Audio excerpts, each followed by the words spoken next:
I'm not as high on this show as Mike is, but I will say it's the first time in one of these shows where I've been in a while and went, wish I could have got 10 episodes out of this one. Yeah, I'm feeling on that. Every episode they go along, they catch their stride so much better into what the show should be, and I'm just like, why do you need to do this in the latter half of the show? Ugh. It is very frustrating how this could have been an ongoing series, but it does kind of feel like it's getting cut off at the knees. Yeah, everything with Zeke could have lasted longer. Well, we'll get into that stuff when we go there. So, Dormammu's a thing. Yeah, just because he was dealt with at the end of Doctor Strange doesn't mean he's like gone for good. So, I feel like Ironheart's gonna end up being in Doctor Strange 3 somehow. Somehow, at the very least, I need to see more Zelma because Zelma is a great character. Yeah, Zelda is great. Um, so apparently that's where I guess the cloak came from. At least Yeah, that's what Selma is. 47% rounded up to 50% sure that that's where the cloak comes from. But there was partially spoilers that I saw on something where we still have one more episode left because what the spoiler said doesn't match up with what this is, but it involves Dormammu, so I'm going to wait until we get the rest of it. Uh, every so they've gone out of their way to not exactly try and copy Iron Man stuff, but I will say that there was a scene in this start of this episode that reminded me very much of Iron Man. They redid the fight from Iron Man 3 in White Castle, oh, okay. which was good. I'm not saying it was a bad thing, but I liked very much how they're like, genius has to do something without suit. Somehow happens to work very well if you throw them in the middle of a restaurant. By the way, how dare you diss White Castle? I'm not dissing White Castle. No, I'm talking about the characters. Oh, the characters. Oh, I funny story with White Castle. My very first convention that I went to, the one where I met Kevin Conroy, that I drove 7 hours, no, 9 hours one way from Wisconsin to go meet him, was where the stadium where the at the time St. Louis Rams used to play. Wow, does that feel like an age ago? But it was literally right after they were like announced as leaving or like no longer being a thing. It was maybe 4 months after. It was immediate. It was inside their stadium. And we're sitting there, and my buddy, who his family's grown up in St. Louis, and like his mom, I believe it was his mom, no, or his dad, his mom or his dad, because they flipped around where they went and where they moved. One ended up in Wisconsin. That's how I ended up getting to know him and how he lived up here. But he's one of the biggest Cardinals fans you're ever going to meet. He's really not a Rams fan. He's not as much of a football guy, but he loves the Cardinals. And then I didn't know that the Cardinals like are right down the street from the Rams. Their stadiums are unbelievably close. Oh wow.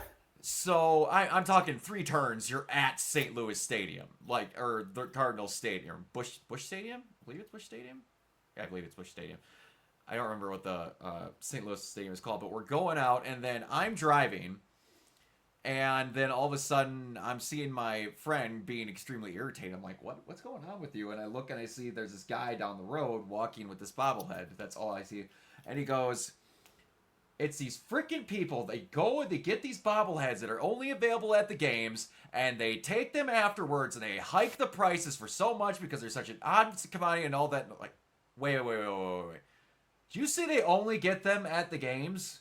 He goes, yeah. So that means a game just got done? Goes, yeah. At the stadium that's like a half a block from here?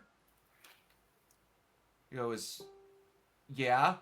So we're not leaving here anytime soon. All of a sudden, look forward, and I see just concaved miles of cars trying to get out of Busch Stadium. Oh, so he pull or like, what's the quickest thing we could do? And he go over and he's like, well, there's a White Castle right there. I'm like, I guess. So we're going to go eat at this place. Oh, I can't think of what it's called. It's a very famous restaurant that's known for throwing buns off from like the kitchen, like softball sized buns to people in the stadium. If I remember it, I'll bring it back. But never tried White Castle until then. I don't like onions.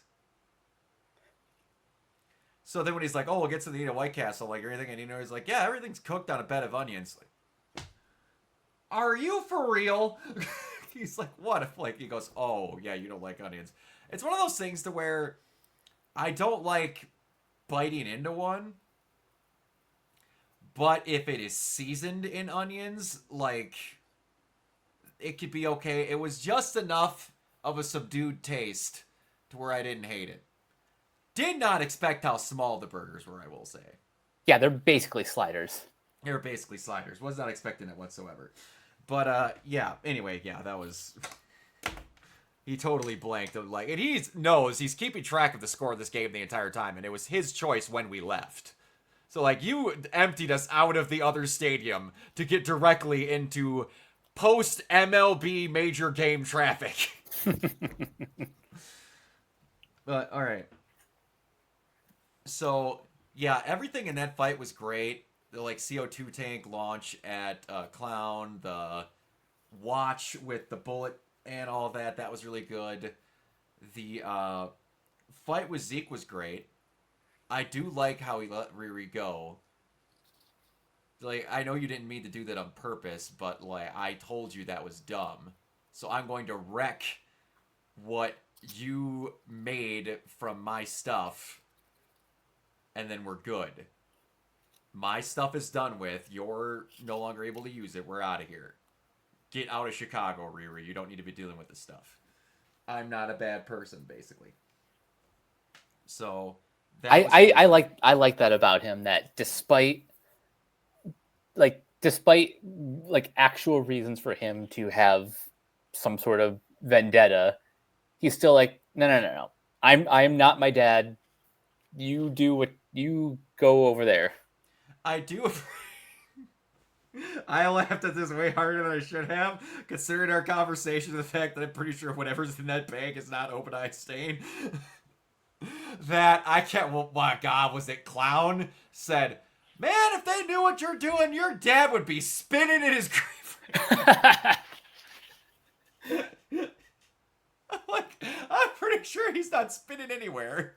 Wherever he is, if there's anything left of him. Oh, my God. That was so funny. Uh, um, so one major thing I was not expecting was the like one thing that I will say is that sometimes when people, when someone's trying to feed you crap and you see in movies and you're like, that's obviously crap, but then there's some other things where it's like, that made sense, and the villain will just go, no, I'm not listening to you because you're the opposite of me, and I'm not going to at least take into consideration what you said. I'm just going to ignore it, and then I'll get fucked over later. Mm-hmm. I like it enough that Clown was like, I don't believe you, but I'm not stupid enough to at least check. Yeah, I like that. When she herself was like, man, Parker's looking sketch, and he's got a magic cloak on that's making him act weird. And then John slammed my head off a desk for asking questions. But again, not being dumb enough to not ask them. So I do appreciate that when they all get called out and like he goes off on Clown, they're all like, yeah, we're not doing this. He's like, cool, you're all fired, and they left. I was not expecting him to lose his crew right away. Yeah, that was a bit unexpected. But it is cool, and considering it's going to be just down to him and Riri, basically, you could have either them come out in the end to tell Riri how to end this and like beg them, probably have them beg not to kill Parker, just stop him. And based off a spoiler that I have, I know partially I think how that fight's gonna end. Man, we got people. We got to the show late. I don't know exactly everything about this last episode, but I know two giant spoilers from the end of it. Uh, so yeah, I got a feeling there's gonna be a meeting of the minds there, especially considering what we know at the end of this one. There might be some help with some certain stuff. Uh, I it, I will say I do like the rug pull that all of the companies and the Albert still useless flashback almost would have been a little bit better if they showed it in time with this episode. I see what you're saying. Yeah. That the guy who they're stealing all these companies from belonged to his dad. It does start to make a little bit more sense why this mission had more urgency to it. Mm-hmm. And why the randomness of the companies. Yeah. Because I was not making in like the contracts and all that. You wanted it to be official in paper so that everything was good and like no way to get out of it even from a legal sense because his dad would be obviously a powerful person that could try and get all that stuff back. So that was a cool little twist which I like. uh the montage of them making the suit and everything that went on with that was really good. Yeah. I like all that quite a bit. I also love just how much of a nerd Xavier is, that all he had to do was read the note and he's like, you know, I don't like what you're doing with the hologram, but you know, clearly she means a lot to you, so I can roll with it. I like how they openly said the thing. I was waiting on them to say this, like, she is just a scan of my brain. Like, they openly came out and they're like, no, it isn't the bell. No, that's what she is. And why she's not accessing certain things because it's not actually her. And I didn't mean to make her. And, like, they partially had that off on each other in the last episode. We didn't mention that. But I do really like that they're making the suit from the car that her dad had. This whole thing has really been about father figures, for for better or for worse. It is a nice time. It is rare when you can have every like main slash supporting character be tied together off of dads like that. Or I mean just off one central thing. That's not an easy thing to write. So that's very cool that they did it that way. Now they very easily could have said, "All right, Riri, dad issue. We're going to make enemy have dad issue too." So wouldn't doubt that that was partially how. Who had some shit dads in the MCU? I got it, Obadiah Stane. I was gonna say Tony Stark, but he's a lot more gray when we get to know Yeah, him. yeah, but, yeah. So that was cool. Um, I don't think I believe for a damn second that Natalie's actually deleted. Yeah, no, she'll be back. But I do like how the curse magic thing was like it can't take both of them, science and magic type of thing. There's going to be some way that figures out how to make both work. I mean, after all, magic does require sacrifice.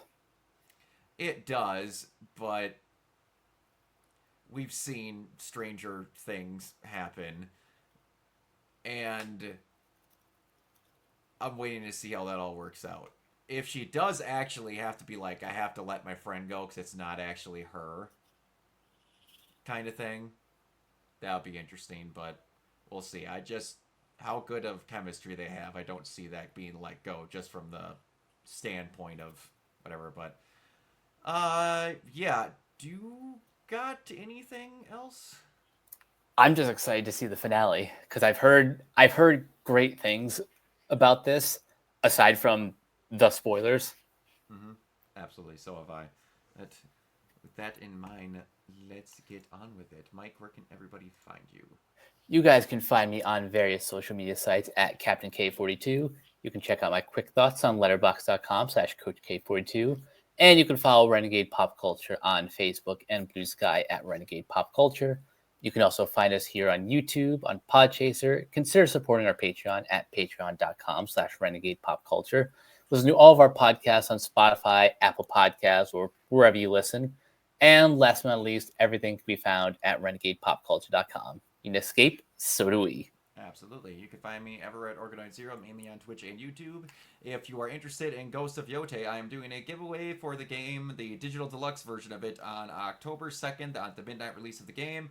All you need to do is be watching and being subscribed at the time, and you have to be watching during the giveaway, or I will not do it. I will re-roll it for the people that are watching. Yes, Manny, I'm talking about you. If you are into cosplays and the like and conventions and such, all of my stuff that I do with cosplaying and going to conventions and things like that is over on my Instagram at Organoid0. So, yeah. Until next time, we will see you all later. Bye!